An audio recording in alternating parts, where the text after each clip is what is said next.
Olá, esse é o 12º episódio do programa Conversas Libertárias, um programa que é produzido em parceria com o canal Aqui se faz História, o canal no YouTube do LPPE, que é o Laboratório de Pesquisas e Práticas de Ensino da UERJ, e o NEPAM, que é o Núcleo de Estudos de Pesquisa sobre Anarquismo e Cultura Libertária. No programa de hoje, temos a imensa satisfação de receber uma ilustríssima convidada, né, Ingrid? Sabe quem é?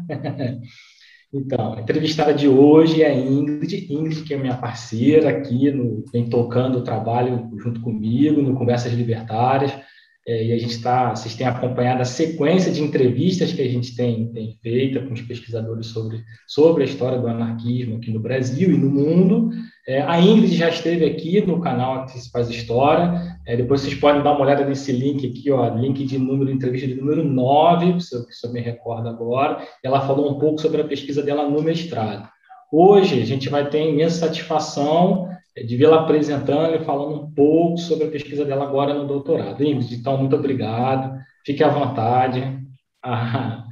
Enfim, a entrevista é toda sua. Queria que você pudesse apresentar um pouquinho e falasse um pouco a princípio do seu tema. Muito obrigado, tá, Ingrid, pelo esse convite.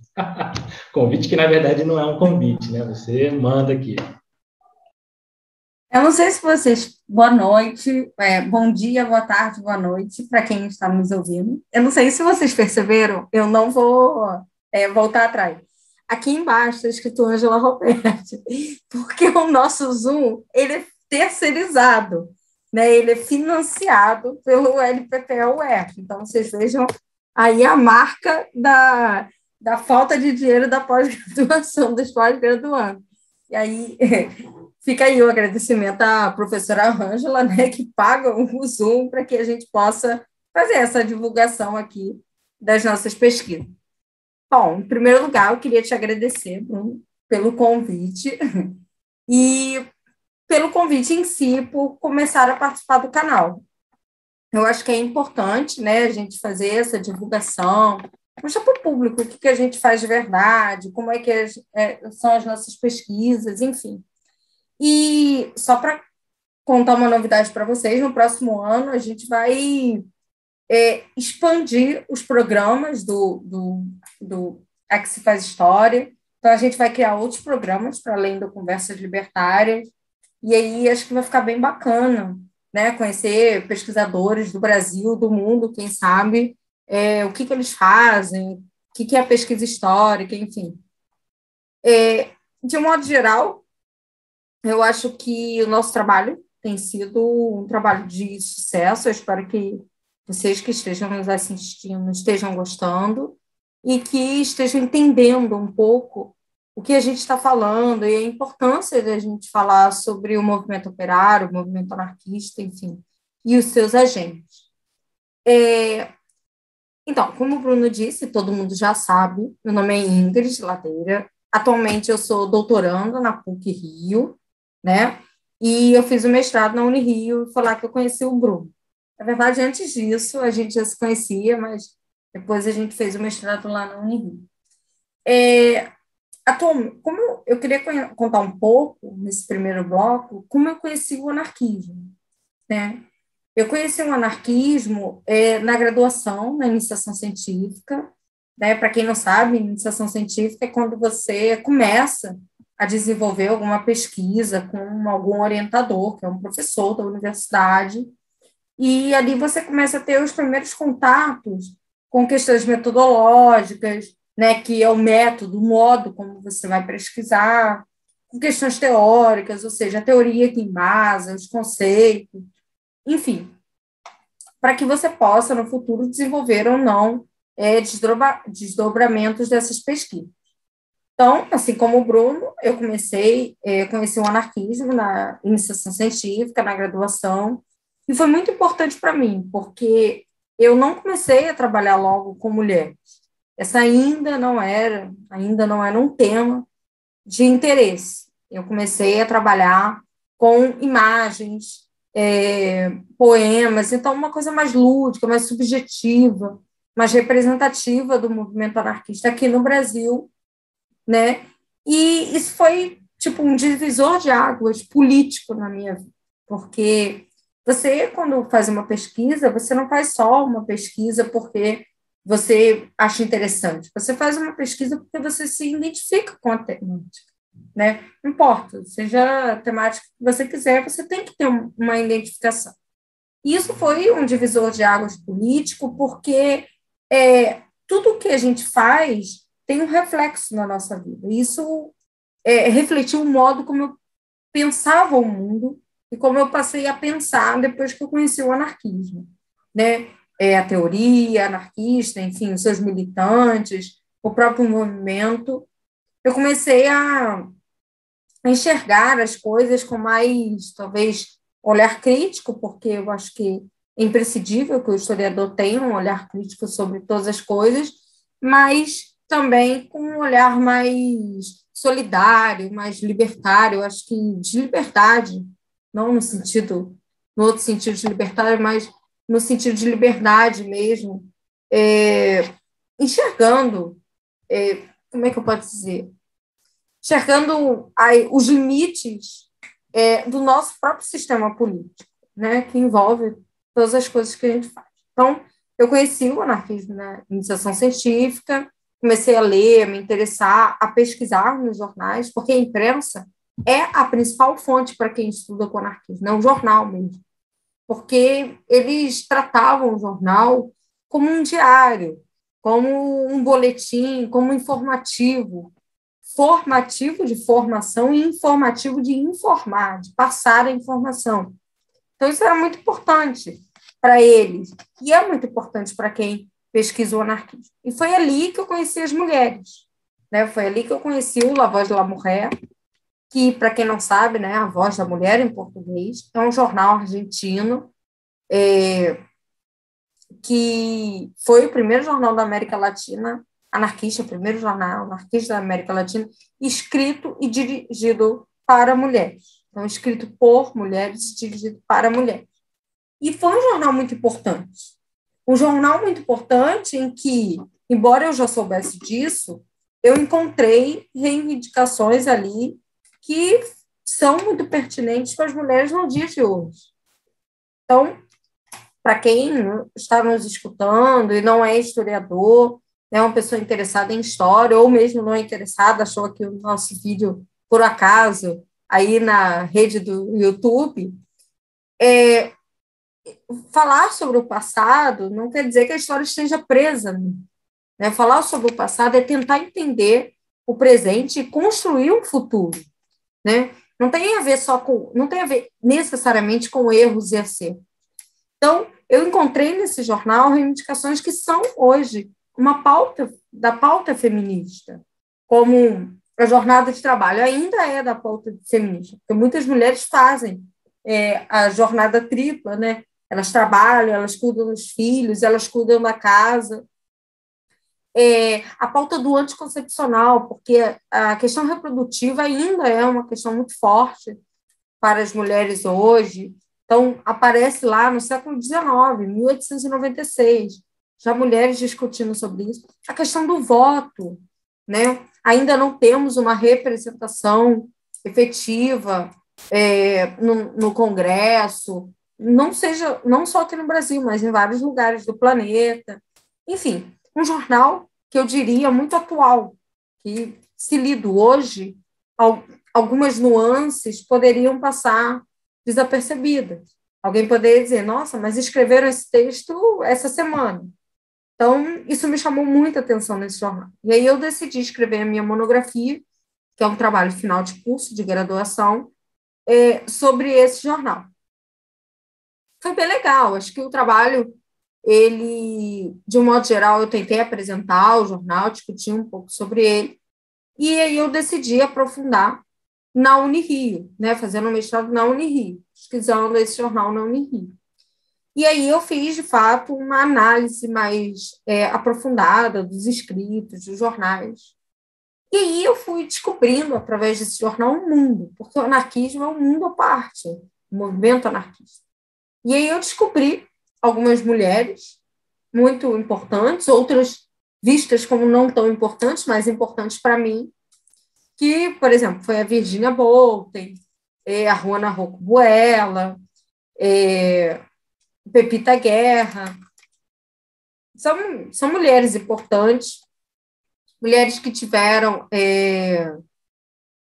um papel importante no anarquismo, que transgressoras, eu diria isso, né? Eu não estou conversando com um público especializado, então eu posso dizer algumas coisas como essa, eu acho que eram, sim, transgressoras, e que lidavam com a subjetividade de um modo muito interessante e também desafiador, né? Imaginem, uma mulher no século XIX escrever sobre divórcio, sobre amor livre no sentido de ser livre para casar com quem quiser, para amar quem quiser. Então, isso eu acho que é uma forma de transgressão da sociedade patriarcal. E isso foi bem interessante. Eu acho que esse jornal também acordou muitas pautas feministas que eu já acreditava e passei a defender com mais afinco. E aí eu decidi ampliar essa pesquisa, ampliar de um modo muito ganancioso, eu diria, porque eu decidi levar essa pesquisa para o doutorado, né? E no doutorado eu estou tentando fazer uma coisa que pode não parecer muito inovadora, mas do ponto de vista historiográfico, é claro, mas acho que do ponto de vista geral é uma coisa que ainda não foi feita. Inovadora que eu digo, muita gente já trabalhou anarquismo e gênero, essas mulheres, mas não com o olhar que eu estou tendo. Eu explico para vocês. Eu quero mostrar com a minha tese, com o produto final, que é a tese, eu quero mostrar que as mulheres não foram essas pessoas de suporte da revolução. Não estiveram na retaguarda de uma suposta revolução ou do movimento. Que elas foram tão atuantes quanto os homens. Sei que os estudos de gênero não querem reafirmar, eles já sabem que as mulheres foram, mas eu quero mostrar que elas estiveram, sim, nos espaços compartilhados com os homens, em espaços compartilhados. Estiveram atuando para organizar o movimento, estiveram atuando em soluções práticas para conflitos, para redefinição de metas das próprias federações, como a Fora, como a FOB. A Fora é a Federação Obreira Regional do Uruguai, e a Fora é a Federação Obreira Regional Argentina, Foro e Fora. Então, o meu objetivo é esse, é mapear essas mulheres na região do Rio da Prata, né, que banha, a bacia do Rio da Prata banha a Argentina e o Uruguai. Então, eu quero mapear essas mulheres de Montevidéu, que é a capital uruguaia, a Rosário, que é uma cidade da província de Santa Fé, que fica na Argentina. Quero mapear o trânsito delas, as ideias delas, enfim. Eu quero jogar luz nessas mulheres, que eu acho que tem muito a ver com o nosso movimento atual, a luta delas, o posicionamento político e ideológico delas. E, como eu disse, é uma coisa que eu me identifico, eu acho que é uma pesquisa interessante, eu acho que a história, me permitam dizer isso, eu acho a história divertida. Ser um investigador do passado para encontrar soluções para o presente é algo, eu acredito nisso, acho que é algo divertido. É emocionante quando você acha uma fonte, quando você procura um nome, ou quando todo mundo diz que não está lá e você insiste e acaba achando. Enfim, ao mesmo tempo é um trabalho muito desmotivador, porque quando você não acha, é uma frustração completa. Enfim, eu acho que é um trabalho de altos e baixos, mas é um trabalho interessante. Né? É algo que me chama a atenção, sobretudo com anarquismo. Trabalhar com anarquismo é muito difícil, em todos os seus aspectos é muito difícil, né? Seja do aspecto mais cultural ou dessa questão mais organizativa. A propósito, não que uma coisa exclua a outra, né? Acho que a organização e a cultura, elas andam juntas. Então, de uma forma geral, é isso. Eu gosto de trabalhar com anarquismo, né, Bruno? É divertido. O que você acha? Justamente, concordo também. É um campo à parte. Bom, agora nem tão pouco estudado assim, ainda tem muita coisa para a gente estudar e compreender, temas novos e cada vez mais ampliando e colocando o tema do anarquismo em conexão com outros temas, com outras temáticas. Eu acho que o seu trabalho faz isso bem, né? Porque vai articulando a história do anarquismo, a história das mulheres, a questão do feminismo e, obviamente, fora do espaço, né, da localização do Brasil. Eu gostei muito da sua preocupação, porque é uma preocupação que a gente sempre conversa aqui, né, e a gente tenta pedir isso aos entrevistados. Olha, se for falar em alguma sigla, né, então você falou da fora, então, poxa, tenta pelo menos definir tal, e você realmente lembrou disso, né, para quem está ouvindo, porque o YouTube ele é aberto. Obviamente que nós temos aqui nossos ouvintes que são mais especializados, mas tem, obviamente, em algum momento, né, essa máquina aí do tal algoritmo vai jogar e vai impulsionar esse vídeo para alguma coisa, para algum lugar, para alguém que não tenha o menor contato e, pelo menos agora, vai ficar sabendo do que a gente está falando. Bom, o que eu vou pedir é que você esmiúce mais um pouquinho. Sua apresentação inicial foi ótima. Eu vou pedir só para que você esmiúce mais um pouco o seu tema, fale um pouco sobre exatamente do que você está buscando, o que você está analisando, aquela coisa que nós historiadores a gente fala, tal recorte temporal, né? Se você puder falar, inclusive, o que é recorte temporal para quem está quem tá ouvindo, se tem um recorte espacial, porque às vezes também se trabalha muito com a história das ideias, isso pode variar bastante, e cada vez mais está tão embaralhado. Fala um pouquinho também sobre as suas fontes, eu acho que é isso, tá? Bom, então, deixa eu começar com algumas explicações básicas. O que move, eu acho, não só pesquisar o anarquismo, mas fazer qualquer pesquisa, é você ter uma inquietação, né?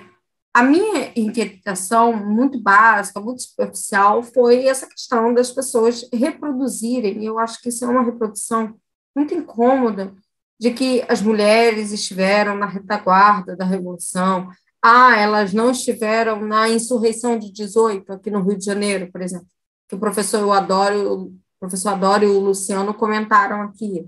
Vocês podem achar as entrevistas deles aqui no canal. Vou colocar, desculpa, Ingrid, vou colocar nesse link aqui, ó, que vai aparecer agora. Maravilha. E aí, tipo, isso me incomodava muito, porque eu ficava pensando, não, elas não estiveram, elas foram protagonistas na imprensa, elas foram protagonistas em uma série de eventos no Brasil, na Argentina, no Uruguai, no Chile, na Bolívia, na Colômbia, não importa, elas foram. Eu acho que só precisam ser melhor estudadas, melhor analisadas. Resgatadas não, porque não se resgata a história. A história não está sequestrada para ser resgatada, mas você precisa reanalisar as fontes com um olhar específico, né? Então, atualmente, nessa pesquisa de doutorado, eu escolhi algumas coisas muito mais complicadas, é um doutorado, então as pessoas só esperam mesmo, porque a prática é diferente. Elas esperam que você tenha um amadurecimento acadêmico para ser direcionado a elaborar questões mais difíceis e solucioná-las, consequentemente. Então, eu escolhi trabalhar primeiro com uma perspectiva, né? Ou seja, um olhar transnacional. O que significa? Significa que o meu trabalho não vai ficar restrito a atuações de militantes ou a movimentos de um único país, que ele vai se importar ao máximo possível, claro, com as circulações, as conexões, as interações entre militantes de outros países, de um ou dois, não importa. E afunilando mais, ou seja, refinando, mexendo nisso, eu pensei em trabalhar com uma questão de transfronteira mesmo, não só transnacional, mas transfronteira, de uma circulação entre as fronteiras, né? Eu já conheci um pouco isso, porque eu fui orientada do Carlo Romani, assim como o Bruno, e ele tem um trabalho sobre isso. Eu convivi um pouco com o Bruno Aranha, que também foi orientando o Romani, que também tem um trabalho muito bom sobre isso. Então, eu já conheci um pouco essas nuances do transfronteiriço e tal, e, a princípio, é isso que poderia ser contemplado, poderia ser contemplado no meu trabalho. E aí, mais especificamente, vocês vejam como a gente vira grandes especialistas em algumas coisas, mas no final a gente também não é grande especialista nisso, enfim. Eu pensei em trabalhar com a região do Rio da Prata. Eu falei para vocês, é o rio que banha a Argentina e o Uruguai, né? É um rio que deságua no Oceano Atlântico, Atlântico Sul, né? E eu queria pegar o rio como um plano de fundo para, imaginem vocês aquele set verde do cinema. Então, ali está o rio, e o meu filme é sobre as militantes, mulheres, Virginia Bolten, Maria Cojazzo, Juana Rocapuela, Pepita Guerra, Maria Álvares, Maria Munhoz, Matilde Magrassi. Imaginem todas essas mulheres e imaginem elas circulando nesse rio. Seria mais ou menos isso. Tentar identificar as circulações e conexões dessas mulheres nessas regiões. Né? Montevidéu, Salto, que é uma cidade no Uruguai, um departamento, como eles chamam, no Uruguai, Rosário, que é uma cidade na Argentina, Buenos Aires, a capital da Argentina, né, a cidade autônoma, La Plata, que é uma outra cidade da Argentina, enfim, tentar conectar de alguma forma, através dessas militantes, essas mulheres, não, desculpa, essas cidades, conectar através dessas militantes essas cidades. Então, imaginem vocês, criar uma ponte entre esses lugares, uma ponte invisível, que é formada pela atuação dessas mulheres. Então, deixa eu ser um pouco mais clara. Imagine que você já viajou para vários lugares e criou uma loja de presentes nesses lugares. Então, no seu mapa está marcado todos esses lugares que você tem uma loja de presentes. E você circula por esses lugares. Então, de alguma forma, esses lugares estão interagindo, estão conectados, estão construindo um espaço social quase que único. É mais ou menos isso, é meio louco, mas historiador não bate bem. Então, é mais ou menos isso que eu tento fazer na minha pesquisa. Então, o recorte espacial serve para isso, para a gente determinar onde a gente vai trabalhar, né? Para determinar, para entender também o contexto, porque cada lugar tem um contexto diferente. Então, por isso é muito importante trabalhar com um espaço, né? E que não seja algo, que não torne a pesquisa algo generalizante. Isso serve para a história, como serve para outras pesquisas em ciências humanas. Bom, e aí, definir o recorte espacial, o recorte temporal, então vem de tempo mesmo, de período, em tudo isso, essa loucura que eu falei agora há pouco, é complicado. É complicado porque você precisa pensar numa série de coisas. O primeiro, você precisa pensar nas fontes, né? Porque você tem que tentar conectar essas fontes de alguma forma. Mas você pode pensar também num marco inicial ou no marco final. O marco inicial da minha pesquisa é 1895. Por que eu escolhi esse ano? Porque esse ano é o ano que vai aparecer um folheto importantíssimo chamado Propaganda Anarquista entre as Mulheres, que é um folheto que vai ser dirigido pelo jornal La Questão Sociale, que vai circular lá na Argentina, em Buenos Aires. E esse folheto é tipo um despertar para as mulheres. Não que elas estavam... não existia nenhuma mulher antes de 1896. Não é isso. Mas é um motor, gente, é a gasolina de R$ 7 que vai dar um gás para esse movimento de mulheres, né? Então, é um líquido, algo muito precioso. Esses folhetos, vocês entenderam, se eu estou comparando a gasolina de R$ 7, é algo muito importante. E aí, esses folhetos, eles vão ter uma repercussão muito grande. Então, as mulheres vão se inspirar neles para construir outras experiências. E aí, um ano depois, em 1896, vai ser lançado o La Voz de la Mujer. Então, tem uma inspiração e eu quis colocar esse folheto como um marco. Embora eu reconheça e aponte que antes dele já existiam movimentações de algumas mulheres, muito espaçado, mas existia, e também já existia uma intenção do anarquismo em se voltar para essa chamada questão feminina. O marco final, para mim, é o mais complicado, porque eu sei onde eu quero parar, mas é difícil. Então, eu comecei num folheto e eu quero parar num jornal, que se chama No Eixo Tribuna, que também é um jornal de mulheres para mulheres, que vai terminar em 1925.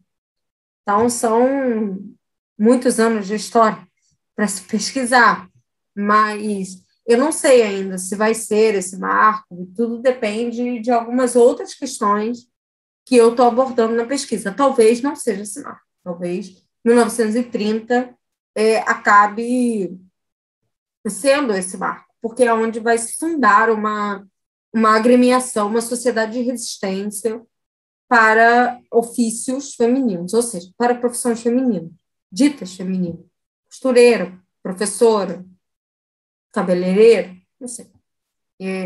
Isso ainda eu preciso aprofundar mais, porque eu também estou trabalhando com essas sociedades de resistência. Gente, eu estou trabalhando com muita coisa.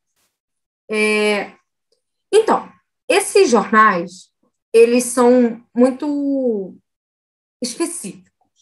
Por que eu vou dizer específicos? Porque eles têm momentos muito distintos.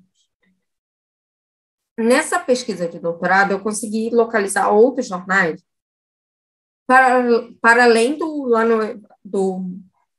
La Voz de la Mujer e do Noite Tribuna, né? Eu localizei jornais que tinham mulheres na direção e no grupo editorial, mas que não tinham os temas femininos, digamos assim, como as suas principais pautas.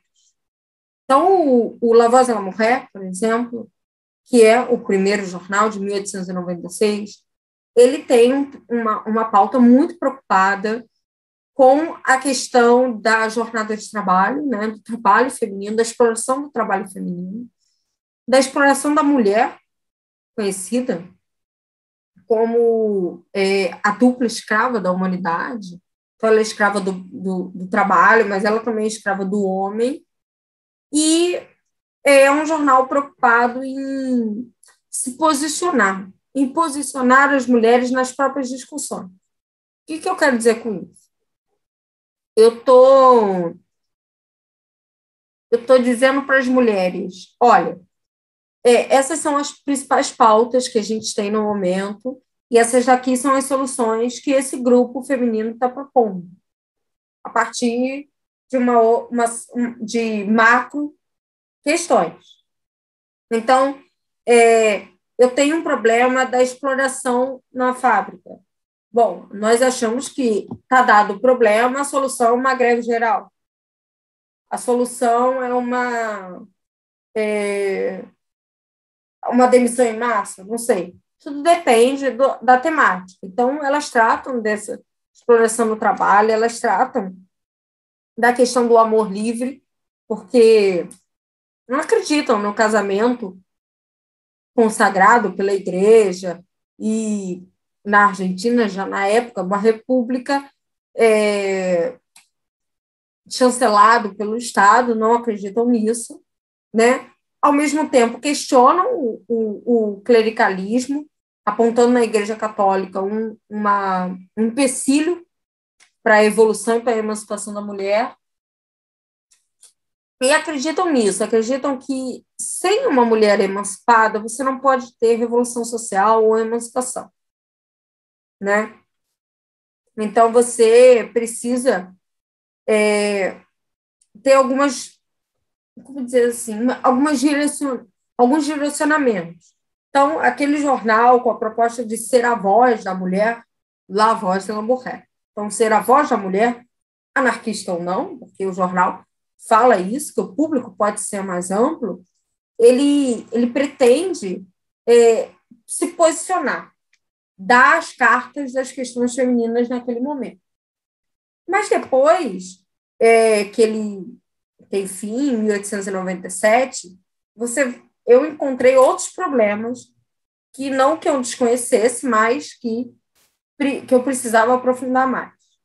Foram jornais no Uruguai, especificamente, que não tratavam dessas questões femininas entre muitas aspas, tá, gente? Eu não quero dizer aqui que tratar de emancipação de mulher é coisa de mulher. Tratar de emancipação de mulher é coisa de todo mundo. É igual o feminismo. O feminismo não é problema de mulher. O feminismo é um problema de todo mundo. O machismo. Então, ter uma intenção feminista, um comportamento feminista não pode ser uma coisa única e exclusivamente da mulher. Bom, eu acredito nisso. Esses outros jornais, pelo menos 4 jornais, eles têm um intencionamento organizativo e combativo distinto. Eles estão interessados em se inserir na cena, não como uma exceção, mas como um normal, como um jornal como jornais que vão mostrar que mulheres podem discutir qualquer assunto, e tão bem quanto qualquer outro homem, né? Claro que eu não tenho nenhuma conclusão fechada aqui, mas é mais ou menos dessa forma que funciona.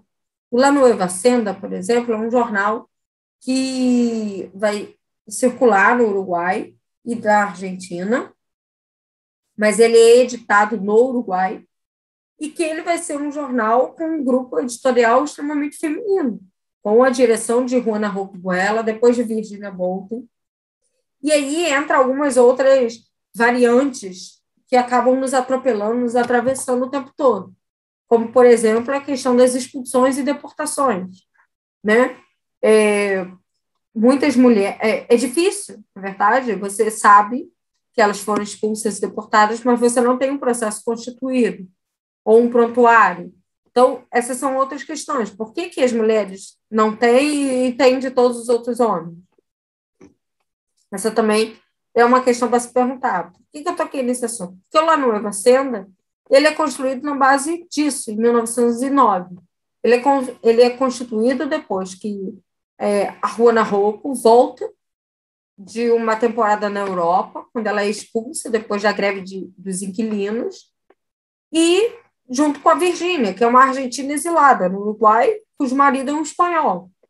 Então, você acaba sendo atravessado também por essas outras questões repressivas, que muitas vezes, em trabalhos que narram ou que citam a repressão ao anarquismo, acabam ignorando a mulher. Estou dizendo que é propositalmente, ignorando do tipo, não vou falar das mulheres, mas ignorando porque entendem que talvez a participação delas nesses movimentos não sejam tão significativas.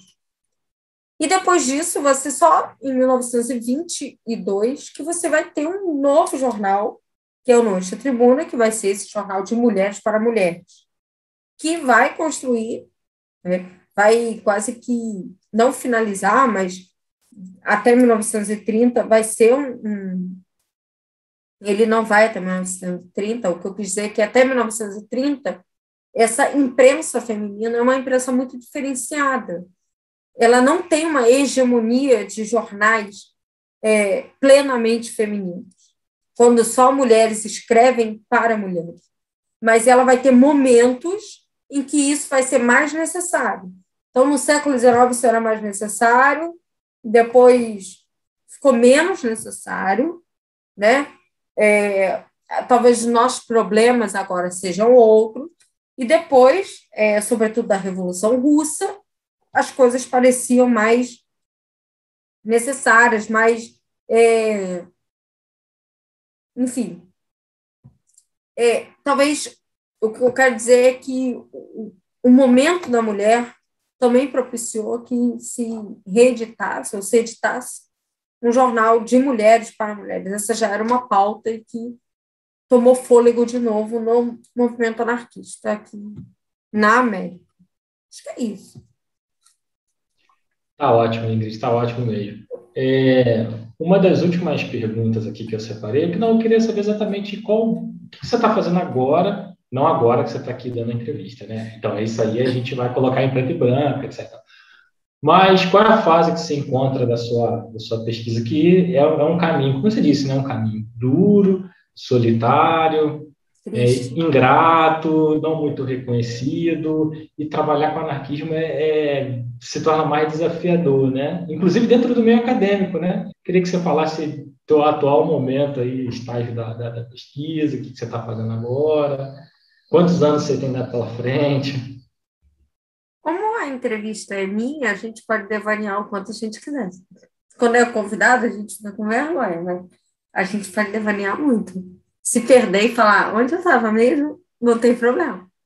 Não, agora eu estou escrevendo, na verdade, muito paralelo, eu estou escrevendo um capítulo, né, sobre esses jornais, é um capítulo mais voltado para isso, tentar entender esses jornais, como dizem os neoliberais, como uma empresa, né, como eles circularam, como eles se relacionaram com outros jornais, e, paralelamente a isso, eu estou pesquisando a atuação das mulheres em greves gerais, em sociedades de resistência, e tentando sintetizar esses dados de uma forma, eu diria até bem neoliberal, fazendo gráfico para todo lado. Sintetizar os dados mesmo, de uma coisa... os historiadores vão ficar bravos com o que eu vou dizer, mas uma coisa bem pragmática. Tantos por cento de mulheres apareceram nesse jornal, tantas greves de mulheres, porque eu acho que isso também faz parte do nosso trabalho, é importante sistematizar esses dados até para outras pessoas que vão ler as nossas teses, enfim.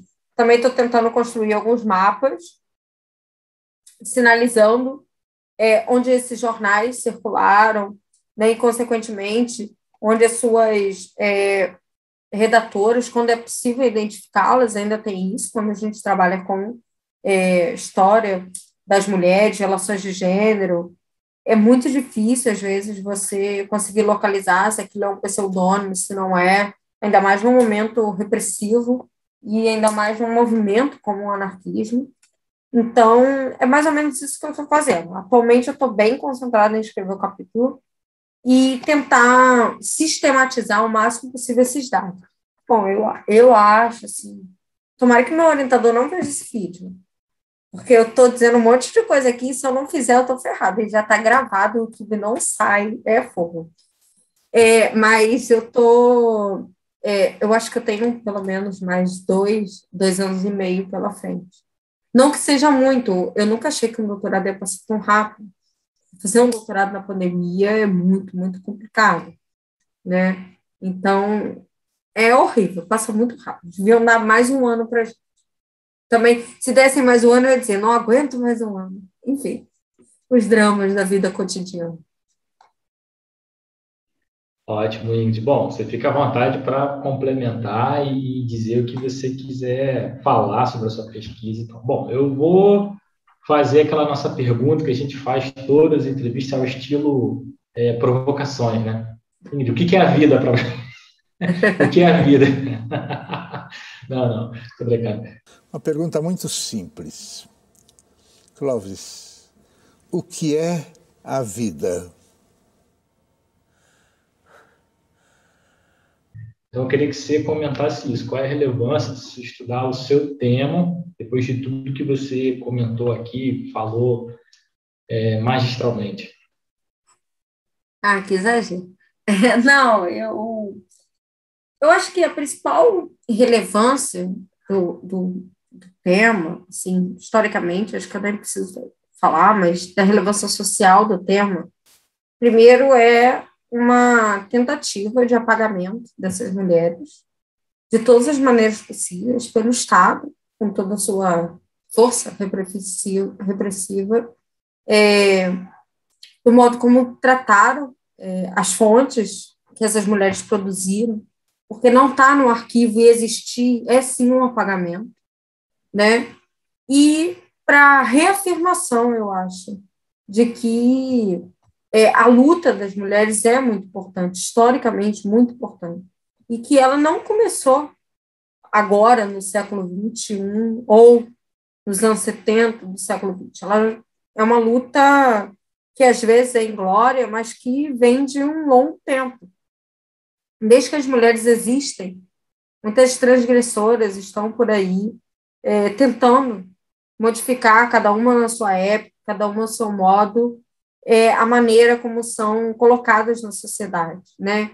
Então, a gente, acho que a pesquisa, ela, como eu disse, acho que o papel da história é dar soluções com o presente, soluções não, mas compreender mais o presente do que o passado e melhorar o futuro. Então, eu acho que a principal relevância dessa pesquisa é jogar luz sobre essas mulheres e dizer que elas são importantes,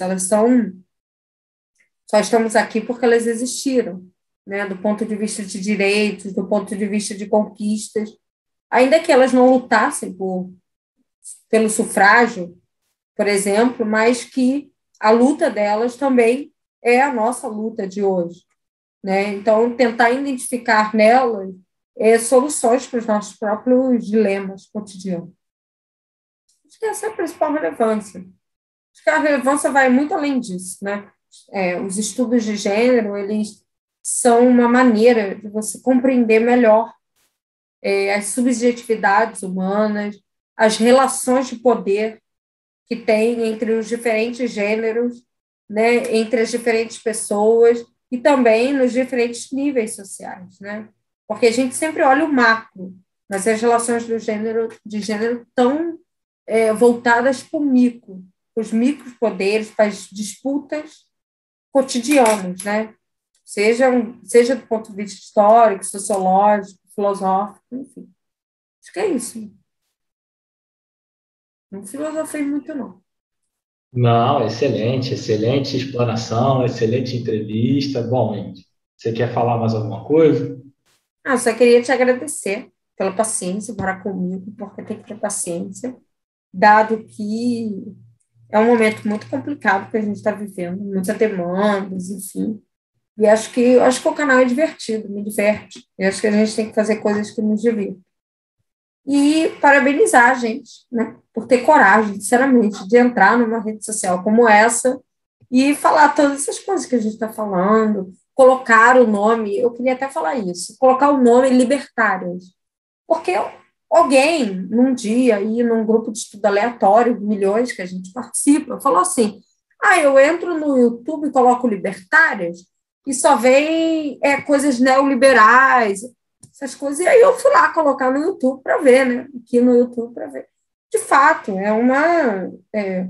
só vem coisas que não têm a ver com anarquismo. Então, eu vou reafirmar aqui que, a meu ver, ainda que haja muita complexidade nisso, anarquismo é sinônimo de libertário e libertário é sinônimo de anarquismo. Então, eu acho que é um espaço importante a gente colocar esse nome, foi ideia sua o nome, eu me lembro. A gente colocar, a gente se posicionar, eu acho que neutro, gente, só sabão de bebê. Então, esse canal é um canal eu acho que é uma forma da gente se posicionar, acho importante. Parabéns para a gente. Bom, na verdade, a satisfação é minha, é muito bom. Na verdade, eu tenho que até pedir desculpa ao nosso grande, vasto público, né? Porque geralmente é a Ingrid que faz aqui as nossas entrevistas, então eu já estou pedindo perdão, que vocês vão ter que me aturar Que exagero. e assistir. E, na verdade, foi uma grande satisfação, a Ingrid é incansável, e ela ela praticamente que convida as pessoas, faz os convites, monta a pauta, eu só fico aqui na edição, ela faz a entrevista, então é excelente, tem sido bastante produtivo. Mas eu queria agradecer agora, falando sério, agradecer a professora Ângela por estar disponibilizando, sim. De certo modo, ela é a nossa produtora executiva aqui do canal, porque está fornecendo nosso meio de fazer esse bate-papo aqui, já passou um quantitativo legal, né? Poxa, esse episódio aqui é o 12º, né? Então tem mais gente para passar. E aquilo que a Ingrid falou, a gente vai ampliar para outros temas, vai abrir uma outra perna e vamos ver o que a gente pode fazer para os próximos meses. Lembrando que a professora Ângela Roberti esteve aqui, ó, o link está aqui em cima. Ó, aprendi a fazer isso, agora estou fazendo direto. É isso. Tá certo, Ingrid. Bom, é isso, gente. Esse vídeo vai ao ar na próxima quinta-feira. Bom, às quinta-feiras, às 7 horas, sai uma entrevista nova. Não deixe de curtir, compartilhar. Ingrid, quiser falar mais alguma última coisa, fica à vontade. Não, só pedir para o pessoal curtir, compartilhar, se inscrever aqui nos canais, porque tanto no Aqui Se Faz História quanto no LPP UERJ tem muitas entrevistas, pesquisas, debates. Acho que sim. É bem legal e acho que o pessoal vai gostar. A gente tenta passar uma linguagem muito interativa. Enfim, acho que bem legal, né? Tá ótimo. Então, até mais, galera. Então, até a próximo vídeo, próximo convidado.